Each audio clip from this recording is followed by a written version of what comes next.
Morning, student. Today we will discuss history, theme 11, paths to modernization. East Asia at the beginning of 19th century was dominated by China.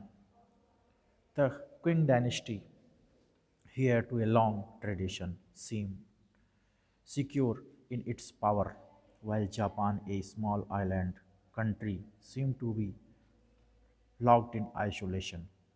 Yet, within a few decades, China was thrown into turmoil, unable to face the colonial challenge. The imperial government lost political control, was unable to reform effectively, and the country was convulsed by civil war.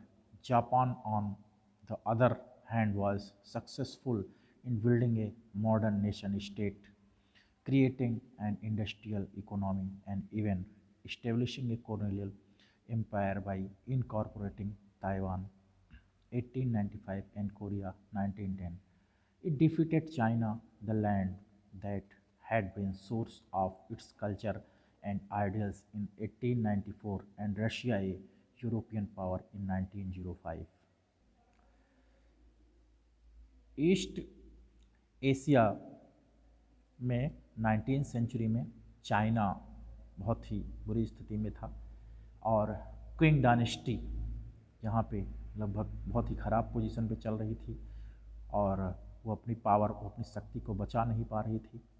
दूसरी तरफ Japan जो था एक छोटा सा country था, छोटे से द्वीप का कंट्री था और यहाँ पे ये अपने आप को बढ़ा रहा था और कुछ दशकों में ही चाइना जो है ये जापान के चैलेंज को झेल नहीं पाया और इंपीरियल गवर्नमेंट ने इसकी पावर लगभग छीन ली।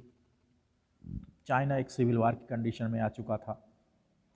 दूसरी तरफ जापान अपनी शक्ति को बढ़ा रहा था और अपनी आर्थिक स्थिति को बढ़ा रहा था। ताइवान और कोरिया पर भी अपना आधिपत्य जमा रहा था और इस तरीके से चाइना को हार का सामना करना पड़ा और जो ज़मीन थी उस पर ये अपना कब्जा करना शुरू कर रहा था। The land had been source of its culture and ideals in 1894 and Russia a European power in 1905 और धीरे धीरे ये 1894 और रशियन पावर पे भी 1905 पे भी इसने कवर किया।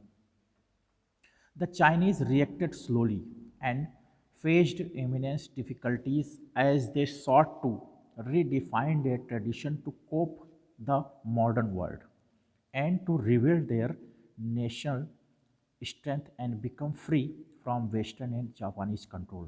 चाइना जो था ये धीरे धीरे अपनी ताकत को बढ़ा रहा था और परेशानियों का सामना करते हुए धीरे धीरे आगे बढ़ रहा था आधुनिक विश्व में और जापानीज कंट्रोल से अपने आप को मुक्त होने की कोशिश कर रहा था। They found that they could achieve both objectives of removing inequality and rebuilding their country through revolution. और चाइना के लोगों को ये लगा कि वो जापान से आज़ादी तभी प्राप्त कर सकते हैं जब वहाँ पे असमानता ख़त्म हो और वहाँ पे क्रांति के द्वारा ही वो चाइना को पा सकते हैं जापान से वापस। The Chinese Communist Party emerged victorious from the civil war in 1949।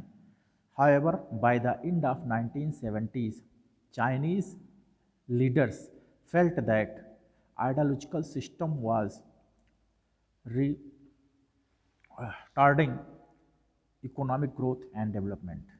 This led to wide-ranging reform of economy and brought back capitalism and free market even as Communist Party retained political control.